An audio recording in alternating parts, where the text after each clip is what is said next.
नमस्कार विद्यार्थी मित्रांनो, इयत्ता 8वी विषय गणित मधील आपलं जे तिसरं प्रकरण आहे घातांक व घनमूळ या प्रकरणाचा आपण अभ्यास करत आहोत। आतापर्यंत आपण या प्रकरणामध्ये घातांकांचे नियम आणि त्यावर आधारित काही उदाहरणं जी आहेत ती सोडवलेली आहेत। त्यापुढील जो पार्ट आहे किंवा त्यापुढील जो मुद्दा आहे तो म्हणजे संख्येचा घातांक 1/n या रूपातील परिमेय संख्या असेल अशा संख्येचा अर्थ जो आहे तो आपण कसा लिहिणार आहोत ते आपल्याला या ठिकाणी शिकायचं आहे। पहा, संख्येचा घातांक जेव्हा 1/2, 1/3, 1/5 किंवा 1/n यांपैकी कोणतीही एखादी जर परिमेय संख्या असेल तर त्या संख्येचा अर्थ काय असणार आहे किंवा कसा असेल ते आपण या ठिकाणी पाहणार आहोत। आता एखाद्या संख्येचा वर्ग दाखवण्यासाठी समजा आपण या ठिकाणी असं दिले 4चा वर्ग, एखाद्या संख्येचा वर्ग दाखवण्यासाठी आपण त्या संख्येचा घातांक जो आहे तो काय लिहित असतो, 2 लिहितो, हो की नाही। आणि संख्येचे वर्गमूळ दाखवण्यासाठी तिचा घातांक काय लिहिणार बरं आपण, 4चा घातांक 1/2 म्हणजे 4चा वर्ग दाखवण्यासाठी घातांक 2 लिहितो आणि 4चे वर्गमूळ दाखवण्यासाठी आपण घातांक काय लिहितो, 1/2 असं लिहितो। आता समजा आपण सांगितलं 25चे वर्गमूळ, 25चे वर्गमूळ तुम्हाला चिन्ह वापरून लिहायला सांगितलं। मग कोणतं चिन्ह वापरतो आपण त्या ठिकाणी, तर हे जे कर्णी चिन्ह आहे या चिन्हाचा उपयोग वर्गमूळ दाखवण्यासाठी केला जातो। मग हे चिन्ह वापरून आपण ते कसं लिहितो, वर्गमुळात 25 असं लिहितो। आणि घातांक वापरून जर लिहायचं झालं तर मग आपण कसं लिहिणार आहोत, 25चा घातांक 1/2 असं लिहिणार आहोत। आले लक्षात सर्वांच्या, 25चे वर्गमूळ तुम्ही चिन्ह वापरून ह्याच प्रकारे लिहिणार आहात आणि जर घातांक वापरून लिहायचं असेल तर मग तुम्ही 25चा घातांक 1/2 अशी ती संख्या लिहिणार आहात।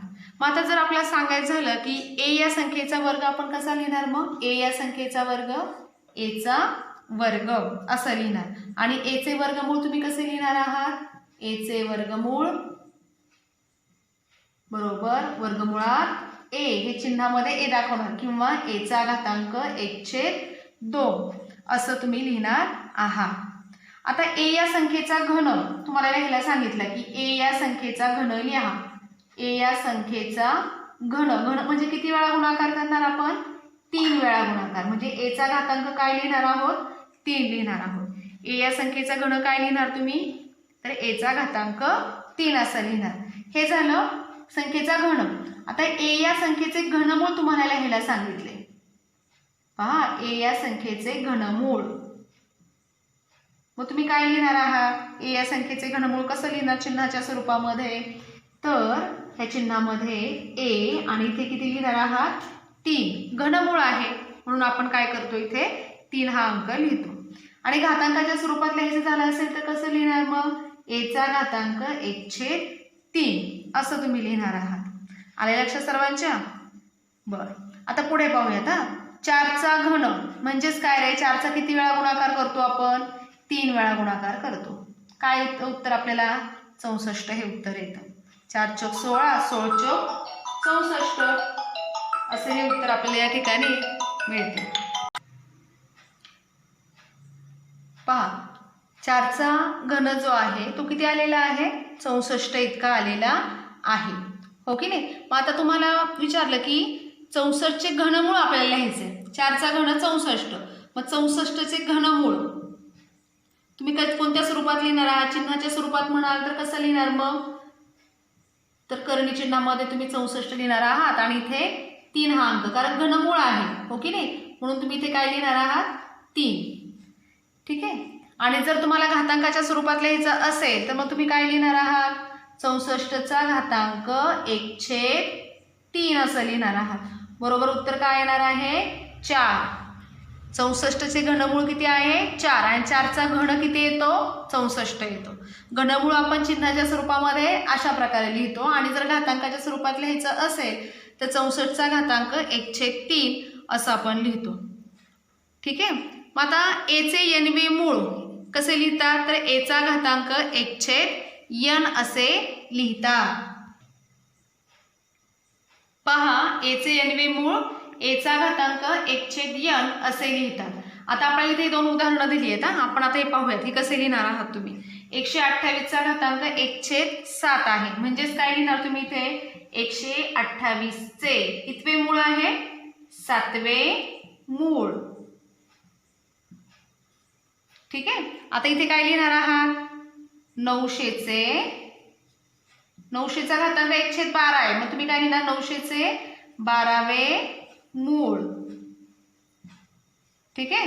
लक्षात घ्या इथे जेव्हा 10 चा घातांक 1/5 बरोबर x ही संख्या असेल, समजा असं आहे 10 चा घातांक 1/5 बरोबर x ही संख्या असेल, तर लक्षात ठेवायचं x चा घातांक 5 बरोबर काय असणार आहे? 10 असणार आहे. ठीक आहे. आता आपण यावर आधारित सराव संच 3.1 आहे, त्यातील काही उदाहरणं पाहणार आहोत. पाहूयात. ठीक आहे. सराव संच 3.1 मधील आपण काही उदाहरणं पाहणार आहोत. पहिला प्रश्न असा आहे पहा, घातांक वापरून संख्या लिहा.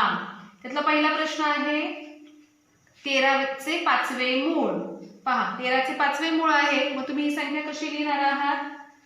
मूळ ही आहे. आपल्याला कसं लिहिणार आपण आता इथे? 13 चा घातांक 1/5. कसं लिहिणार आहोत? 13 चा घातांक 1/5. आता पुढचा प्रश्न आहे 9 चे 6वे मूळ. सोपं आहे.